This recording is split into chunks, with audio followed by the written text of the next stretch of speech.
Primeiramente, a paz do Senhor a todos. Hoje eu vou fazer um comentário, né, em cima de nova argumentação, né, que se faz em cima dessa questão do inferno, né, e como a crença do inferno ela é muito atacada e, enfim, né, sempre tem aquela questão, né, a gente vai lá para textos como Daniel 12:2, Mateus 25:46, e nós dizemos, olha, assim como a vida é eterna, a condenação que está sobre os ímpios ela também é eterna. Antigamente os aniquilacionistas eles tinham uma abordagem diferenciada. Eles diziam, não, mas aí, gente, é o seguinte, enquanto a vida é realmente eterna, mas o castigo dura apenas um longo período de tempo, porque o termo grego ou hebraico lá não significa necessariamente que seja eterno. Só que a gente martelava em cima. Não, mas aí é o mesmo adjetivo, neste caso eterno, qualificando dois substantivos. Né? Por exemplo, Mateus 25:46 dizia, olha, o mesmo adjetivo que está qualificando a vida também está qualificando, neste caso, é o castigo. Então, a gente partia desse ponto de vista, né? E eles viram, né, com o passar do tempo, que a argumentação deles não estava muito legal, né? Então resolveram mudar. Né? E essa é uma nova tendência. Né? Embora essa publicação ela seja já de 2016, ela mostra, né, uma mudança que vem tendo, né? Principalmente agora, né, nesse período de tempo. Né? Eles realmente admitem, né, que o castigo seja eterno, mas não igual à vida. Enquanto a vida é eterna em duração, o castigo seria eterno nos seus efeitos. Eu estou aqui num famoso site e ele vai dizer simplesmente o seguinte: quando o adjetivo aionios, né, eterno, com sentido de eterno é empregado no grego com substantivo de ação, faz referência ao resultado, não ao processo. Assim, a expressão castigo eterno é comparável à eterna redenção e salvação eterna, ambas sentenças bíblicas. Ninguém supõe que estamos sendo redimidos ou sendo salvos para sempre, como um processo. Fomos redimidos e salvos de uma vez por todas por Cristo, com resultados eternos. Da mesma modo, os perdidos não estarão passando por um processo de punição para sempre, mas serão punidos uma vez por todas, com resultados eternos. Por outro lado, o substantivo vida não é um substantivo de ação, mas expressa uma condição, assim a própria vida é eterna.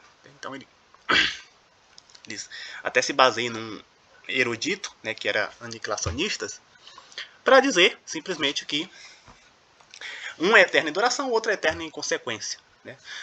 E eu vou até estudar essas duas passagens, né, que está em Hebreus, salvação eterna e eterna redenção. Primeiramente, esse argumento ele tem uma falha, né, porque, por exemplo, eles acreditam também que o fogo eterno é eterno em consequência, ou seja, o fogo ele vai queimar e apaga, mas as consequências do fogo são eternas. Só que o termo fogo, pelo pouco que eu já pesquisei, não é um substantivo de ação. Né? Outro detalhe, gente, é o seguinte: o texto não diz, né, que a consequência ou o efeito, né, que será eterno. Entendeu? O texto não está dizendo isso. Né? O texto simplesmente está dizendo que o castigo é eterno. Né? Da mesma forma, não está dizendo que o efeito do fogo é eterno. O texto está dizendo que o fogo é eterno. Mas alguém poderia dizer, não, mas aí tem esses dois textos, cara. Tem esse texto aí de salvação eterna e redenção eterna. Então, como é que fica esse negócio? Eu, inclusive, até já escrevi, né, sobre esses dois textos, né, abordando principalmente essas argumentações. Né. Um deles, deixa eu ver aqui onde é que está. Deixa eu ver, já estou quase achando. Hebreus 5:9, né, e a suposta eterna salvação em consequências, ou, neste caso, nos seus efeitos, né, como ele sugere lá.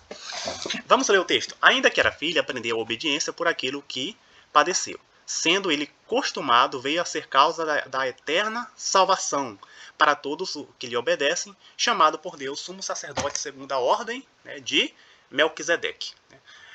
Vamos ler a argumentação deles aqui. Ó. Cadê?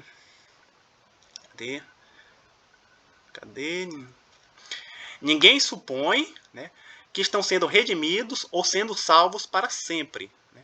Fomos redimidos e salvos por Cristo, de uma vez por todas por Cristo, com resultados eternos. Essa é a argumentação. Agora vamos ler o contexto, né, gente, para ver como é que eles estão certos.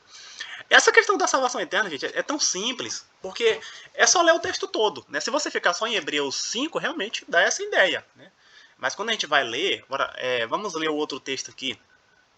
Ó. Cadê? Tá aqui, ó. Mas este, porque permanece eternamente, tem um sacerdócio perpétuo. Portanto, ele também pode salvar perfeitamente os que por ele se achegam a Deus, vivendo sempre para interceder por eles. Né? Eu até fiz um comentário aqui, vou apenas ler o comentário. Hebreus 5, 8, 9 não restringe a salvação apenas ao evento da cruz, como tentam dizer a todo custo nossos amigos, mas a plena obra de Cristo, que inclui seu sofrimento, sua obediência, sua ressurreição e, sobretudo, a sua contínua ressurreição. Em Hebreus 7, 25, o autor confirma isso. Pode salvar perfeitamente ou totalmente os que por ele se achegam, vivendo para sempre para interceder por eles.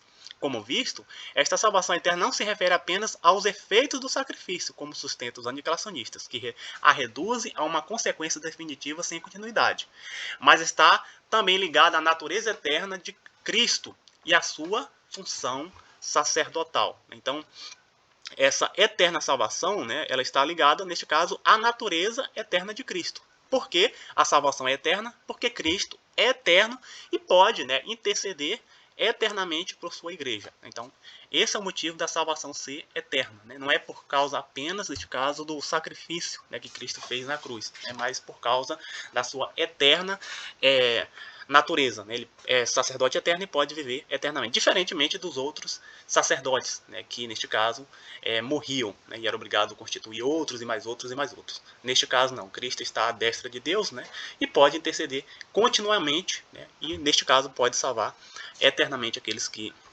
a ele se achegam.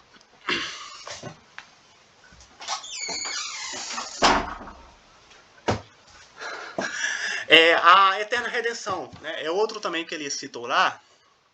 Vamos ler o texto, né?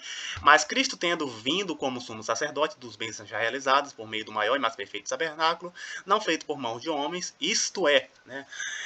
Não desta criação, nem pelo sangue de bodes e bezerros, mas pelo seu próprio sangue, entrou uma vez para sempre no lugar santo, no santo lugar, havendo obtido uma eterna redenção. Né?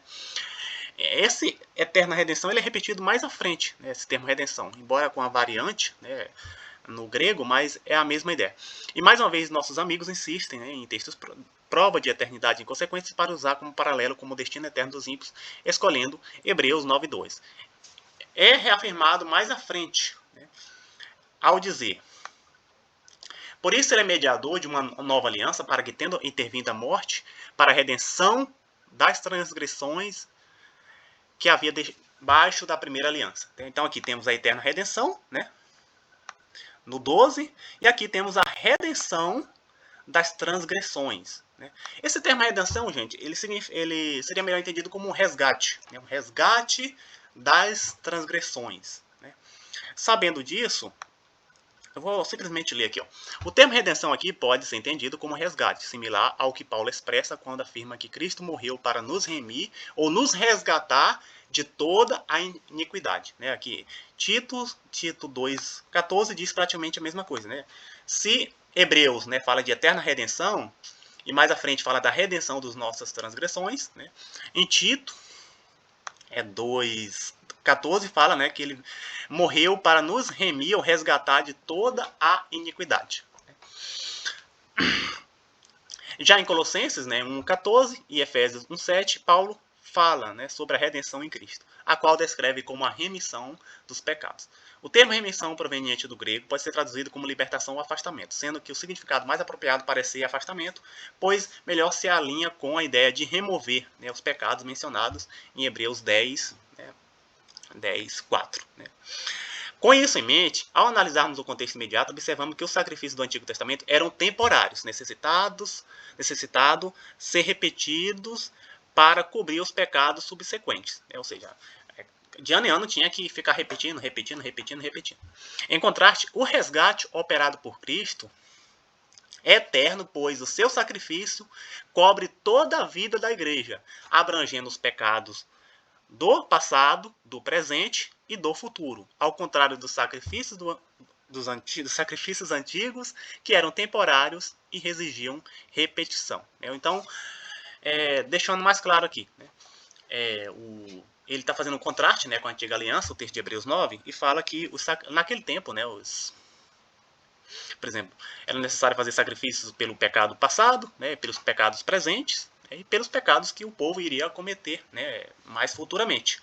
Então, era um resgate, se bem que os sacrifícios, o próprio autor aos Hebreus, eles dizem que não tiravam pecado, mas vamos criar uma ilustração, né? Era como se tivesse um resgate dos pecados passados, um resgate dos pecados presentes e um resgate dos pecados, né, que iriam ter que oferecer, e para cada resgate desse, né, entre aspas, era necessário que se fizesse sacrifícios, né?